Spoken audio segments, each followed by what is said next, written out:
ama napopeana mwelekeo kuhusiana na ugatuzi, lazima Wakenya wajue Senate, jumba la Senate ndio ulinzi, ndio matumaini ama ndio ngao ya ugatuzi katika nchi ya Kenya. Sasa mimi naunga mkono tupewe nafasi mwafaka, tujieleze, rais atusikize, na baadaye tuone akitekeleza ama mawaziri wake wakitekeleza yale ambayo tunazungumza hapa, kwa sababu siamini kwamba seneta yeyote katika nchi ya Kenya anaweza amka hapa akapeana mwelekeo hafifu ama akapotosha rais kuhusiana na kutekelezaji wa miradi ya maendeleo na falsafa ya nchi. Sasa lazima atusikize sisi wote na atende kwa mujibu wa katiba. Asante sana Mheshimiwa Spika. Senator Petrus. Thank you, Mr. Speaker, sir. Mr. Speaker, sir, I rise to support the motion that was brought by the majority whip, Senator Boni Halwale. Mr. Speaker, on the President's address to Parliament, I want to support that should happen. But, Mr. Speaker, sir, that should not only be a formality, that the President comes to Parliament and addresses parliamentarians on a number of issues. Mr. Speaker, sir, a number of concerns for Kenyans remain unresolved. And I look forward to the coming presidential address to Parliament addressing a number of issues that are of concern to Kenyans. Mr. Speaker, the issue of the junior secondary school remains unsolved. It is not a secret that our students, a number of them, and a number of schools and in major regions went untaught. Mr. Speaker, sir, the nature of secondary school is that teachers are trained to teach 2 subjects. But, Mr. Speaker, when you look around in most of the schools, there were only 2 teachers that were posted to teach in our schools. And Mr. Speaker, that shows that in most of the schools, a number of subjects were not taught in the whole year. Mr. Speaker, it's not easy to take this for granted because it only means that most of the subjects were not taught, and so that generation will have an education system that is wanting. Mr. Speaker, if that is repeated this year and the following year and the years to come, it means that our products will not be competing with the products from other regions. Mr. Speaker, as the President comes, I'm looking forward that will be addressed amongst other challenges that our people have, including the issue that concerns this country, the issue of house levy. Mr. Speaker, as the President comes, we are also looking forward to a very robust debate in Parliament after that, and I pray that the debates and our sentiments will be taken care of. I support, Mr. Speaker, sir. Senator Essie.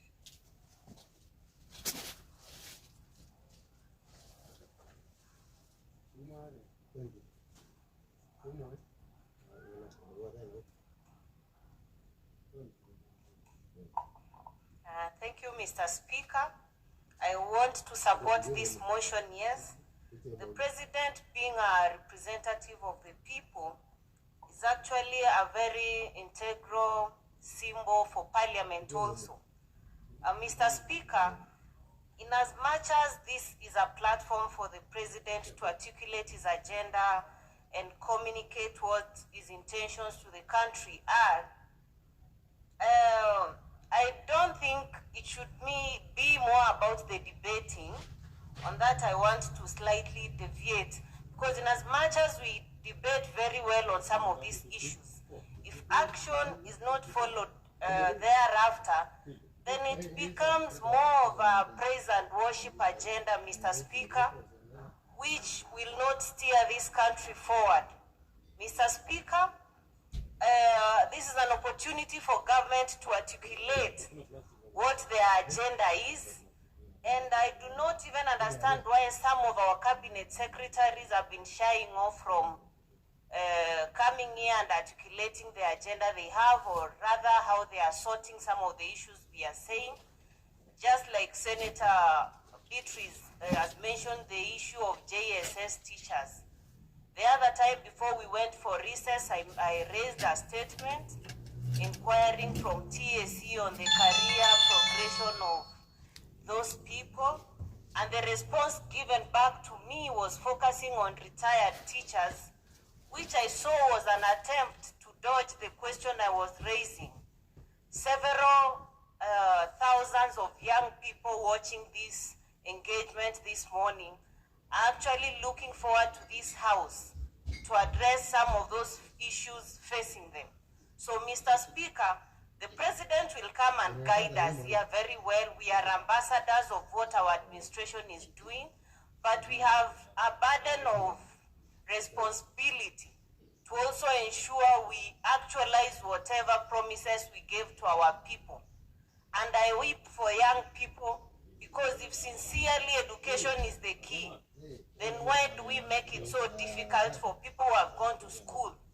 The other time I saw a report by EACC mentioning people with forged academic papers. We have so many young people lying out there with very good qualifications. Some of them are even going to the graves with unfulfilled dreams, Mr. Speaker. So yes, we are going to support the President articulating his agenda here. In this case, if I actually mention our President, Dr. William Ruto, has been on the forefront defending what his agenda is, in as much as I take note that we have our own share of challenges, but we as legislators, this shouldn't be a platform of competing to see who's doing what best. This is an opportunity for we bring our brains together, regardless of whatever political side you are in, so that we tackle the challenges that are facing this country jointly, Mr. Speaker. I beg to support that motion with those remarks. Thank you. Senator Asika Crystal.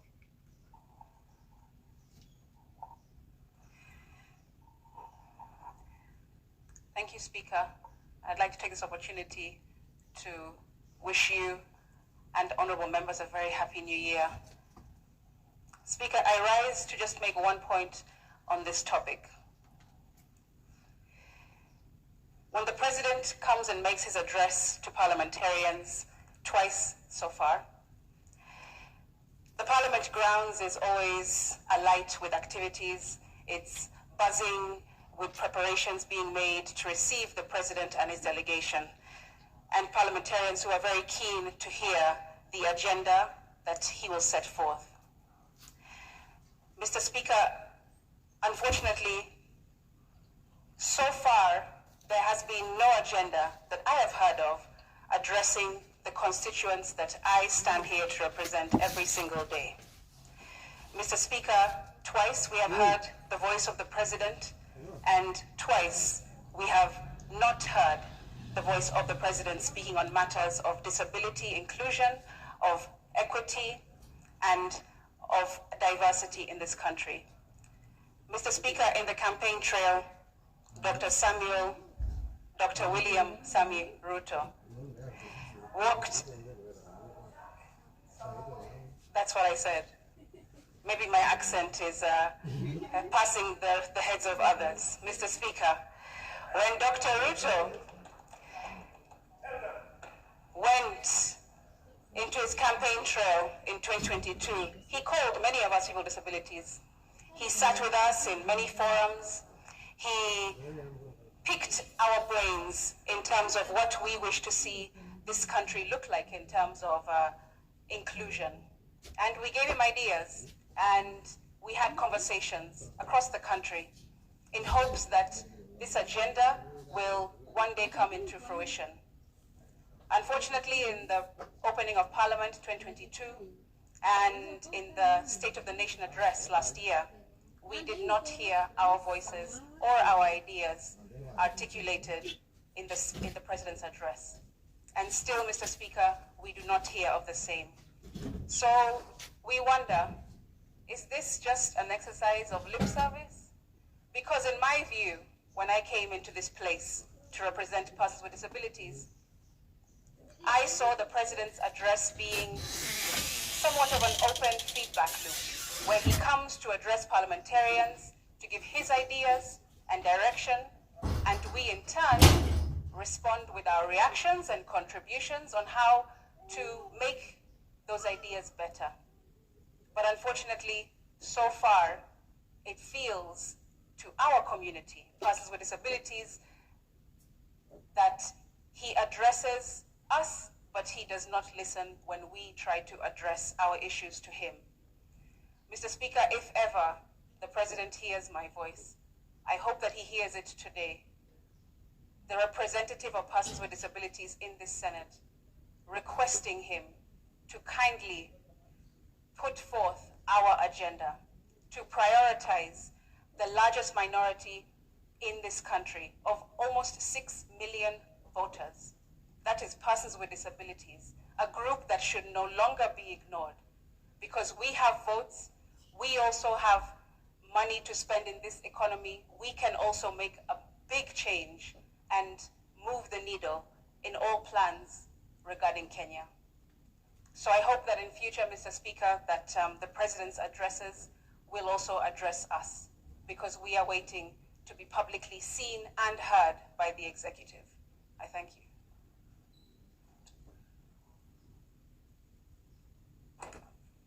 Mr. Speaker, thank you for the opportunity to address this House. Mr. Speaker, on the motion that has been brought before this House or moved by the majority whip, Mr. Speaker, as you will notice, it's referred to as a procedural motion, and that's what it is, procedural. It is a tool designed by the Constitution to give the President an opportunity to come back and account to this House on the mandate that has been placed on him by the Constitution and ultimately by the people of Kenya. Mr. Speaker, when the President comes to address the House, the symbolic address is not just to the House, it is an address to the representatives of the people. Mr. Speaker, those have been elected by the people of Kenya to represent them in the House, Mr. Speaker. And if you will notice, Mr. Speaker, in the functions of the President, that comes in as the top function of the President, and that shows just how important that tool is, not just to the House itself, but also to the Constitution and also to the people of Kenya. And Mr. Speaker, having noted that, then it shows just how important this procedural motion is and why it cannot be trivialized into politics, Mr. Speaker. Because when the President comes to address the House, and as he addresses the Kenyan through the legislative arm, Mr. Speaker, he's coming to give an account of what he has done with the mandate and the implementation of the promise that have been given to the Kenya, especially during the election period, Mr. Speaker. It's an address that deals with the day-to-day issues that Kenyans are going through: health, education, security, issues, food security, Mr. Speaker, issues that deal with general security or insecurity of the nation, budgetary constraints or budgets that Kenya is running on, Mr. Speaker. It deals with the whole mandate that the executive is working on, Mr. Speaker. And as such, it becomes an important tool through which this House, Mr. Speaker, can also use to address the constituents, because these leaders also are called to account by the people, Mr. Speaker. You know, it's very easy for the members of Parliament to put a big focus on the President and the address without remembering that equally, as you cascade downwards, the members of Senate and members of the National Assembly will be required by Kenyans to equally give an account with what they have done as a mandate, Mr. Speaker. So, Mr. Speaker, when I listened to one of our colleagues saying that members should address these issues in 2 minutes, then I knew we are misunderstanding the procedural motion that is before this House, Mr. Speaker. One of the things we should not use is to politicize the presidential address, and I'm in total agreement. when there is a proposal that the president should sit in, actually hear the members give the feedback, because that feedback is a performance appraisal, Mr. Speaker. And it should be objective, because if the presidency succeeds, the nation succeeds. If the presidency fails, the nation fails, Mr. Speaker. And the minute we recognize that, Mr. Speaker, we will be more keen to come in and give objective criticism when that debate is being done. Give commendations where it is due, give objective criticism where it is needed, Mr. Speaker, and improve the process along the way.